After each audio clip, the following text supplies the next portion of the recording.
మా అలంపూర్ నియోజకవర్గము ఐజ మండలం ఎక్లాస్పురం గ్రామానికి చెందినటువంటి వెంకటేష్ గారి కుమార్తె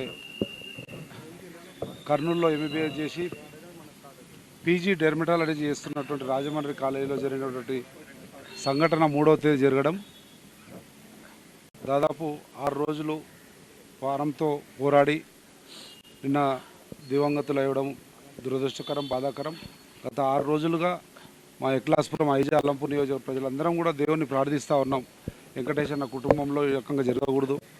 ఉన్నత విద్యను అభ్యసించినటువంటి అమ్మాయికి భగవంతుడు వరం ప్రసాదిస్తాడు అనుకున్నా కానీ దురదృష్టవశాత్తు ఇలా జరిగింది. చాలా దురదృష్టకరం. ఈ కుటుంబం అంతా కూడా నాకు సంవత్సరాలుగా అండగా నిలబడినటువంటి కుటుంబం. తెలిసిన వెంటనే గౌరవ ముఖ్యమంత్రి గారికి కూడా స్వయంగా నేనే మాట్లాడి తెలియజేయడం జరిగింది. అన్న ఇట్లా జరిగింది, 6 రోజులుగా పోరాడి హైదరాబాద్లోనే ఇట్లా అయిందంటే,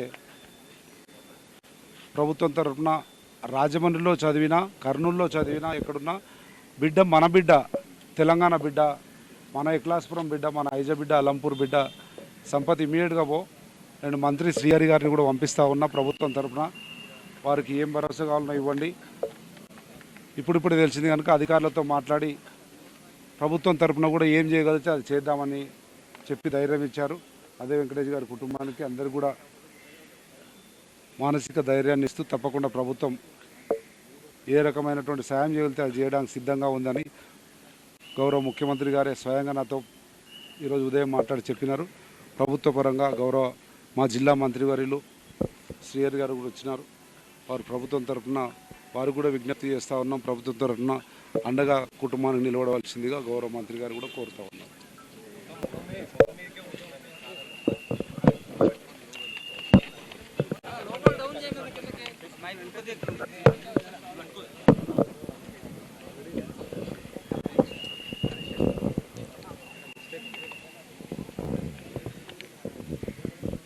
సోదరుడు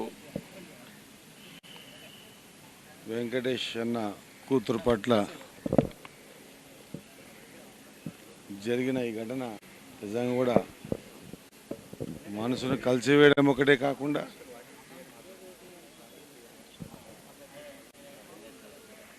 ఇంత దుర్మార్గానికి పాల్పడినటువంటి ఆ వ్యక్తుల పట్ల ఖచ్చితంగా సంపన్న గారు చెప్పంగానే నేను హాస్పిటల్లో ఉన్నాను. ఏఐజీకి చక్కగా ఇక్కడికి రావడం జరిగింది. ముఖ్యమంత్రి గారు కూడా స్పష్టంగా చెప్పడం జరిగింది. ముఖ్యమంత్రి గారి దగ్గర కూడా సంపత్ గారు కూడా మాజీ శాసనసభ్యులు మాట్లాడారు. ఆయన మాకు చెప్పంగానే ఇక్కడికి వచ్చాం. సరే, ఇన్సిడెంట్ జరిగింది మన దగ్గర కాకున్నా కూడా మన బిడ్డ పట్ల జరిగింది ఇన్సిడెంట్ కాబట్టి పూర్తి స్థాయిలో మేము మాట ఇస్తూ ఉన్నాం. ప్రభుత్వ పరంగా ముఖ్యమంత్రి గారి ఆదేశాల మేరకు ఆ కుటుంబాన్ని ఆదుకోవడమే కాకుండా ఇలాంటి సంఘటనకు పాల్పడినటువంటి వ్యక్తుల పట్ల అధికారులతో, ఆంధ్రప్రదేశ్ అధికారులు మరి అక్కడ నుండి ముఖ్యమంత్రి గారితో మాట్లాడి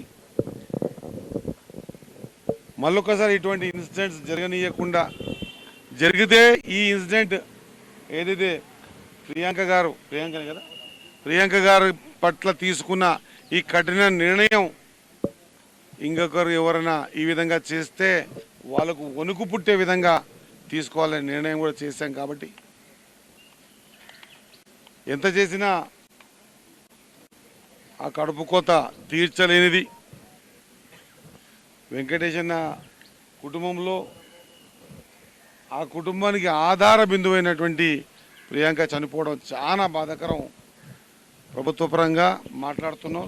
తొందరలోనే ఆ కుటుంబాన్ని ఆదుకుంటామని మాట ఇస్తూ ఖచ్చితంగా ఈ చర్యకు పాల్పడిన వ్యక్తుల పట్ల కఠినమైన నిర్ణయం తీసుకునే విధంగా ఆంధ్రప్రదేశ్ ప్రభుత్వంపై, అధికారులపై ఒత్తిడి తీసుకొచ్చి నిర్ణయాలు తీసుకుంటామని మాట తెలియజేసుకుంటూ, ఉదయమే గద్వాల కలెక్టర్ గారు అందరూ కూడా ఇన్వాల్వ్మెంట్ అయ్యి ఉన్నారు. అఫీషియల్స్ అందరూ కూడా ఇన్వాల్వ్మెంట్ అయ్యి ఉన్నారు. ఏజీకి ఇక్కడ వచ్చే లోపలనే 2 సార్లు కూడా ముఖ్యమంత్రి గారు మాట్లాడారు. ఖచ్చితంగా ప్రభుత్వ పరంగా ఆదుకోవడమే కాకుండా ఇలాంటి చర్యలకు పాల్పడిన వ్యక్తుల పట్ల కఠినమైన నిర్ణయాలు తీసుకుంటామన్న మాట ఖచ్చితంగా సమాజానికి తెలిసే విధంగా చెప్పడం జరిగింది. ఆ మాట మీకు తెలియజేస్తూ తీవ్ర దిగ్భ్రాంతి తెలియజేస్తూ ఖచ్చితంగా కుటుంబాన్ని ఆదుకునే బాధ్యత మాపై ఉంది. ఆ నిర్ణయాలు తీసుకుంటాం. సంపదనతో మొత్తం ఫీడ్బ్యాక్ తీసుకున్నాం. ప్రభుత్వ పరంగా ఈరోజు రేపు నిర్ణయం తీసుకొని మన తెలంగాణ ప్రభుత్వం కించి కూడా మన బిడ్డ కాబట్టి మన బిడ్డని మనం ఆదుకునే ప్రక్రియ కొనసాగిస్తామని తెలియజేస్తాం. ఎన్నో చట్టాలు తీసుకొస్తున్నారు, అయినా ఇలాంటి ఘటనలు జరుగుతున్నాయి. ప్రభుత్వాలు వెంటనే యాక్షన్ తీసుకోవాలి. సో ఎందుకు డిలే అవుతున్నారు? వాస్తవంగా చెప్పాలంటే మనకు తెలియంగానే ముఖ్యమంత్రి గారు సంపత్ గారు దీనిలో ఇన్వాల్వ్మెంట్ అయ్యి చెప్పగానే రావడం జరిగింది. దీంట్లో నిజంగా కూడా తీసుకునే నిర్ణయాలు భవిష్యత్తులో ఈ విధంగా నిర్ణయాలు తీసుకున్నారు కాబట్టి ఇటువంటి తప్పు చేయొద్దు అనే విధంగా ఉండాలి. దాని మీద కూడా చర్చిస్తూ ఉన్నాం. చట్టాలు ఏమైపోయినాయంటే చిన్న చిన్న లొసుగులతో చుట్టాలుగా మార్చుకునేటువంటి ప్రయత్నం చేస్తూ ఉన్నారు. అటు కానివ్వకుండా ఖచ్చితంగా కఠిన నిర్ణయాలు తీసుకునే పరిస్థితులు వచ్చినాయి. కొన్ని విషయాలు తీసుకున్నాం కూడా, తీసుకోబోతున్నాం కూడా. ఈ విషయంలో కూడా ఖచ్చితంగా అలాంటి నిర్ణయమే తీసుకుంటాం. ఇలాంటి జరగకూడదనే చాలా సందర్భాల్లో ఇప్పుడు ఎందుకంటే అవి రాజకీయాలు కానీ కొన్ని నిర్ణయాలు తీసుకున్నాం. ఈ విషయంలో కూడా భవిష్యత్తులో ఎలాంటి తప్పు చేసే వ్యక్తికి ఈ విషయం గుర్తొచ్చే విధంగా ఉంటుందన్న మాట మాత్రం ఖచ్చితంగా తెలియజేస్తాం.